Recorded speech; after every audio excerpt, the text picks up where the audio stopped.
شوہر بہت گرم تھا۔ میں نے تنگ آ کر اس کی دوسری شادی کروا دی۔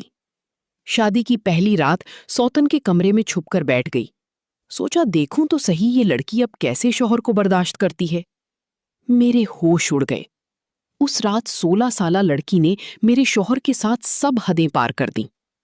میرا نام سائمہ تھا اور میری شادی کو 3 سال گزر گئے تھے، مگر ابھی تک ہماری کوئی اولاد نہیں تھی۔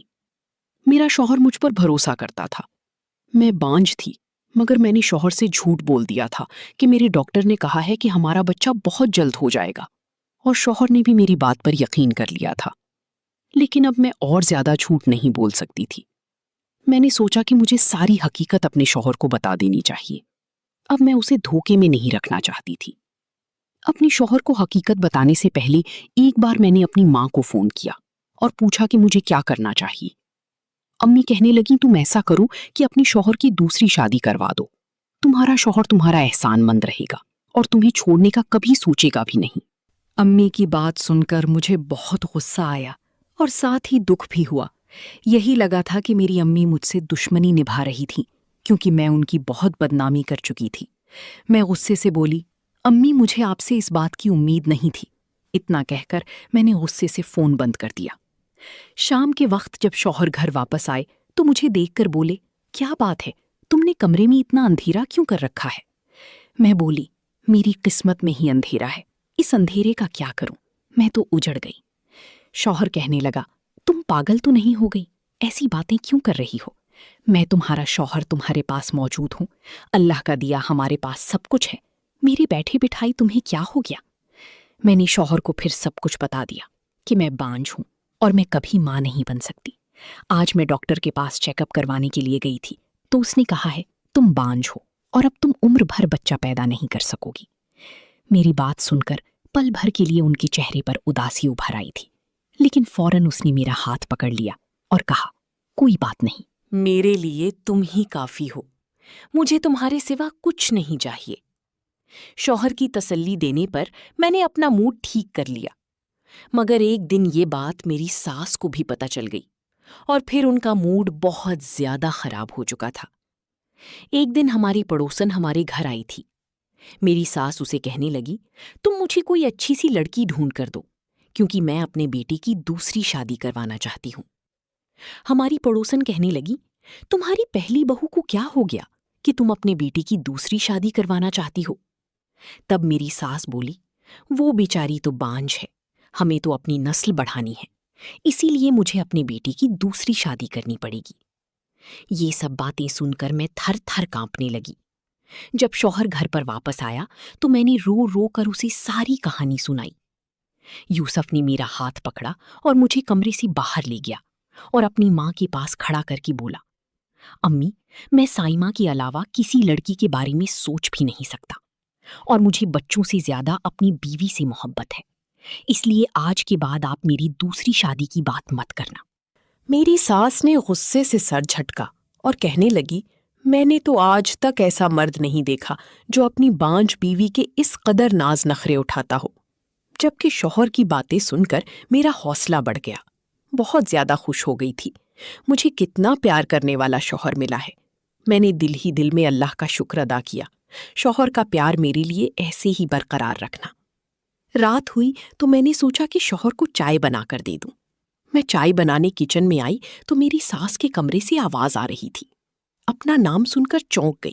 میں نے غور کیا تو وہ اپنی بیٹی سے فون پر کہہ رہی تھی کہ تم فکر مت کرو، میں اس کو طلاق دلوا دوں گی، اپنی بیٹی کی دوسری شادی ضرور کراؤں گی، تم ایسا کرو کہ اس کے لیے کوئی اچھی سی لڑکی ڈھونڈنا شروع کر دو۔ یہ باتیں سن کر میں رونے لگ گئی۔ میں چائے بنائی بغیر ہی کمرے میں آ کر لیٹ گئی۔ مجھے اب اپنی امی کا خیال آیا تھا، مگر پچھلی بار انہوں نے جو مجھے مشورہ دیا وہ مجھے بالکل اچھا نہیں لگا۔ وہ بھی میری ساس کی طرح میری شوہر کی دوسری شادی کروانا چاہتی تھی۔ میں نے نہ چاہتے ہوئے بھی اپنی امی کو فون ملایا۔ میں رو رہی تھی۔ امی بولی، بیٹا تم کہاں غائب ہو گئی تھی؟ کیا میرے ساتھ بات کرنے کو جی نہیں چاہتا؟ امی کی بات سن کر مجھے حیرت ہوئی۔ مجھے پتا تو نہیں تھا کہ میری ماں میری خاطر تڑپ رہی ہوگی۔ میں کہنے لگی، امی میری زندگی پہلے تو بہت اچھی تھی، مگر جب سے مجھے اس بات کا پتہ چلا کہ میں بانجھ ہوں، تب سے ہر وقت میرے سر پر تلوار لٹکتی رہتی ہے۔ میری ساس اپنی بیٹی سے کہہ رہی تھی کہ اپنے بھائی کے لیے رشتہ ڈھونڈو۔ میرا شوہر بہت اچھا ہے، میری خاطر اپنی ماں سے بھی لڑتا ہے، مگر وہ آخر تو مرد ہی ہے، کب تک مجھے اپنے دل کی رانی بنا کر رکھے گا؟ ایک نہ ایک دن تو اسے اس بات کا احساس ہو ہی جائے گا کہ اس کی زندگی میں بھی ایک بچہ ہونا چاہیے اور اسے دوسری شادی کر لینی چاہیے۔ امی کہنے لگیں، مجھے احساس ہے اس وقت تم پر کیا گزر رہی ہے، اس لیے تمہیں میں نے کہا تھا اپنے شوہر کی خود سے اپنے ہاتھوں سے دوسری شادی کروا دو۔ وہ اپنی کروڑوں کی جائیدادوں تمہارے لیے نہیں چھوڑ کر جائے گا، ظاہر سی بات ہے اسے وارث چاہیے۔ آج نہیں تو کل وہ دوسری شادی کے بارے میں ضرور سوچنے لگے گا۔ اگر تمہارے شوہر نے اپنی مرضی کی لڑکی سے شادی کر لی، پھر سوچو تمہارا کیا ہوگا۔ میری مانو تو کسی غریب گھر کی لڑکی سے اس کی شادی کر دو، وہ تم سے دب کر رہے گی اور تمہاری احسان مند بھی رہے گی اور کبھی تمہاری جگہ لینے کی کوشش نہیں کرے گی۔ بچہ پیدا کرے گی تو تم بھی برابر کی ماں کہلانے کی حقدار ہوگی۔ امی کی باتیں سن کر مجھے لگا وہ بالکل ٹھیک کہہ رہی ہیں۔ میں بولی، امی، آپ کی نظر میں کوئی ایسی لڑکی ہو تو مجھے ضرور بتانا۔ میں نے سوچ لیا ہے کہ شوہر کی دوسری شادی کروائے بغیر میرا اب اس گھر میں گزارا ممکن نہیں۔ حالانکہ یہ بات میرے دل پر کسی قیامت کی طرح گزری تھی کہ میں خود اپنے ہاتھوں سے اپنے شوہر کی شادی کروا رہی تھی، لیکن یہ میری مجبوری تھی اور مجھے شوہر پر یقین تھا کہ اس کا پیار میرے لیے کبھی بھی کم نہیں ہوگا، اور اس لیے میں گھر والوں سے چوری چھپے شوہر کے لیے لڑکی ڈھونڈنے لگی۔ میں گاؤں کی رہائشی تھی، میری والدین اور بھائی مجھ پر جان چھڑکتے تھے۔ میری زندگی بہت ہی خوبصورت تھی، مگر مجھے صرف ایک بات کا غم تھا، اور وہ یہ تھا کہ میرا رشتہ میرے ماں باپ نے بچپن میں ہی طے کر رکھا تھا، اور جس لڑکے سے میرا رشتہ طے کیا تھا اس کا نام فہد تھا۔ اس نے آج تک اسکول کی شکل نہیں دیکھی تھی، جبکہ میں نے میٹرک کیا ہوا تھا۔ ہمارے گاؤں میں لڑکی اگر میٹرک پاس کر لے تو بڑی بات سمجھی جاتی تھی، اور میرے پاس تو بہت ہی عجیب قسم کا انسان تھا جس نے تعلیم کا منہ بھی نہیں دیکھا تھا۔ تعلیم تو میرے بھائیوں نے بھی حاصل نہیں کی تھی، مگر وہ پھر بھی سنجیدہ تھے، بات کرنے کا سلیقہ تھا۔ امی نے میرے بھائیوں کی پرورش بہت اچھے طریقے سے کی تھی، مگر فہد کو تو اچھی برے کی تمیز ہی نہیں سکھائی گئی تھی۔ گاؤں کی ہر دوسری لڑکی کے ساتھ اس کا چکر چلتا تھا۔ اس کی انہی حرکتوں کی وجہ سے مجھے اس سے بہت نفرت ہو گئی تھی۔ فہد کی ایک بات جو مجھے بہت بری لگتی تھی وہ یہ تھی کہ گاؤں کی ہر دوسری لڑکی کے ساتھ چکر چلانے کے باوجود وہ مجھ سے محبت کا دعویٰ کرتا تھا۔ ایک بار فہد میرے لیے گاؤں کے میلے سے چوڑیاں لے کر آیا تھا۔ اس کی انہی حرکتوں سے مجھے غصہ آتا تھا۔ میں نے اس کی لائی ہوئی چوڑیاں اپنے پیروں کے نیچے ڈال کر توڑ دیں۔ میری حرکت سے میں نے پہلی بار اس کی آنکھوں میں آنسو دیکھے، لیکن وہ اتنا گرا ہوا تھا کہ اگلے ہی دن ایک لڑکی کے ساتھ گھومتے میں نے خود اپنی آنکھوں سے دیکھا تھا۔ ابھی میرے دل میں اس کے لیے تھوڑی سی ہمدردی جو باقی تھی وہ بھی ختم ہو گئی تھی۔ امی پاپا کو یہ بات بتائی تو کہتے ہیں کوئی بات نہیں، فہد ابھی بچہ ہے، خود ہی سنبھل جائے گا۔ خیر، کچھ سال پہلے ہی میرے بڑے بھائی نے گاؤں میں ہسپتال بنانے کی درخواست دی تھی۔ انہی دنوں میں ایک ٹیم گاؤں میں آئی تھی اور زمین وغیرہ کا ٹیسٹ کر رہے تھے، اور پھر گاؤں میں بڑے ہسپتال کی بنیاد رکھی گئی۔ وہ سب لوگ ہی پاپا کے ڈیرے میں ٹھہرے ہوئے تھے۔ کچھ دن بعد وہ لوگ واپس چلے گئے، مگر ایک انسان ایسا تھا جو واپس نہیں گیا۔ اس کا نام تھا یوسف۔ اسے گاؤں کی آب و ہوا بہت اچھی لگی، اس لیے کچھ دن یہاں رہنے کا ارادہ بنا لیا۔ لیکن ایک دن میں اپنی سہیلی کے ساتھ نکلی تو میری نظریں اس پر پڑیں۔ پہلی ہی نظر میں وہ مجھے پسند آ گیا۔ اس کی آنکھوں کی چمک بتا رہی تھی کہ میں بھی اسے پسند آ گئی ہوں۔ پھر اگلی بار آنکھیں خود ہی ملنے لگیں۔ وہ مجھے دیکھ کر مسکرا دیا اور کہنے لگا، میں آپ کا انتظار کر رہا ہوں۔ اس نے مجھے اپنا موبائل نمبر دیا۔ میں نے امی کے فون سے اسے فون کیا اور اس طرح ہم دونوں کی محبت پروان چڑھنے لگی۔ وہ کہنے لگا، میں تمہیں اپنی زندگی میں شامل کرنا چاہتا ہوں۔ اب میں نے اسے اپنے منگیتر کے بارے میں سب کچھ بتا دیا۔ میری بات سن کر وہ بہت حیران ہوا اور کہنے لگا وہ تو بہت ہی عجیب انسان ہے، اس کے ساتھ 2 منٹ کھڑے ہو کر انسان بات نہیں کر سکتا، تم اس کے ساتھ پوری زندگی کیسے گزارو گی؟ میں نے یوسف سے کہا تم اپنا رشتہ لے کر میرے گھر آؤ، ہو سکتا ہے میرے والدین کو مجھ پر ترس آ جائے۔ اس نے حامی بھر لی، پھر وہ شہر چلا گیا اور پھر پورے 1 ہفتے بعد اپنی بہن اور اپنی ماں کے ساتھ واپس آیا۔ اسے میرے پاپا نے رشتہ دینے سے انکار کر دیا۔ میں ہر وقت روتی رہتی۔ میری بھابھی اور میری امی میری دلجوئی کرنے کی کوشش کیا کرتی۔ ایک دن میں نے پاپا سے بات کرنے کا فیصلہ کر لیا۔ میں نے ان سے کہہ دیا کہ میں فہد کے ساتھ نہیں رہ سکتی۔ پاپا نے میرے سر پر ہاتھ رکھا اور بولے، بیٹا، میں نے فہد کی ماں کو زبان دے رکھی ہے اور اب وہ اس دنیا میں نہیں ہے۔ میں اس کی مرحومہ ماں سے کیا وعدہ اس طرح توڑ نہیں سکتا۔ پاپا کی بات سن کر مجھے بہت دکھ ہوا تھا، میری آنکھوں میں آنسو آ گئے۔ پاپا کہنے لگے، کوئی بات نہیں، وہ وقت کے ساتھ ساتھ ٹھیک ہو جائے گا، اور اگر عورت اچھی ہو اور وفادار ہو تو بد سے بدتر لڑکا بھی ٹھیک کر لیتی ہے۔ پاپا یہ کہہ کر باہر نکل گئے۔ میں نے اسی وقت یوسف کو فون کیا۔ میں بری طرح سے رو رہی تھی۔ وہ کہنے لگا، تم فکر مت کرو، میں تمہیں اس طرح برباد نہیں ہونے دوں گا، میں تمہیں لینے آ رہا ہوں۔ اور پھر میں بھی اس کے ساتھ شہر بھاگ گئی۔ مجھے معلوم تھا کہ میرے پاپا کی بہت بدنامی ہوگی، مگر میں مجبور تھی، اس کو کھونا نہیں چاہتی تھی۔ پھر یوسف نے مجھ سے شادی کی اور مجھے اپنے گھر لے گیا۔ مگر جب اس کی ماں کو پتہ چلا کہ وہ مجھے گھر سے بھگا لایا ہے تو وہ کہنے لگی، بیٹا، تم گاؤں کے چوہدری کا مقابلہ نہیں کر سکتے، مجھے ڈر ہے کہ وہ تمہیں کوئی نقصان نہ پہنچا دے۔ یوسف بھی ایک کروڑ پتی باپ کا بیٹا تھا، مگر میری ساس ذرا پرانے خیالات کی مالک تھیں۔ انہوں نے گھر سے بھاگی ہوئی لڑکی کو بہو بنانے کے طور پر قبول نہیں کیا تھا۔ انہوں نے میرے اور میرے شوہر کے درمیان پھوٹ ڈالنے کی ہر طرح کی ممکن کوشش کی تھی، لیکن یوسف ایک اچھا شوہر ثابت ہوا۔ زندگی کے ہر موڑ پر اس نے مجھے عزت دی۔ یہ بھی خدا کا کرم تھا کہ میرے بابا اور بھائیوں نے میرا پیچھا نہیں کیا تھا، نہیں تو میری زندگی جہنم بن جاتی۔ جہنم تو اب بھی بنی ہوئی تھی، کیونکہ مجھے اس بات کا پتہ تھا کہ میں بانجھ ہوں، بچہ پیدا نہیں کر سکتی۔ مجھے یہی خیال آتا کہ میرے ساتھ یہ سب میرے والدین کی بد دعاؤں کا نتیجہ تو نہیں ہے۔ خیر، میں نے اپنے شوہر کی دوسری شادی کروانے کا سوچ ہی لیا تھا۔ میں اپنی ساس کی ضد کے آگے اپنی زندگی تباہ ہونے نہیں دینا چاہتی تھی۔ اس لیے میں نے اپنی ساس سے چوری چھپے محلے کی ایک عورت کو کچھ پیسوں کے بدلے اپنے ساتھ ملا لیا۔ میں نے اسے کہا کہ تم مجھے کسی غریب سی لڑکی کا رشتہ لا کر دو، اس بات کا کسی کو پتہ بھی نہیں چلنا چاہیے۔ اس عورت نے بڑے خفیہ طور پر مجھے اپنے گھر بلایا۔ اس نے میرے سامنے ایک لڑکی کی تصویر رکھی تو میں اس کی خوبصورتی دیکھ کر دنگ رہ گئی۔ ایسا لگ رہا تھا جیسے چاند کا ٹکڑا ہو۔ رشتے کرنے والی عورت تو کہنے لگی، یہ لڑکی یتیم گھر کی ہے، اپنے ماموں کے ساتھ رہتی ہے، اس کی امی چاہتی ہیں کہ یہ جلد سے جلد اپنے گھر کی ہو جائے۔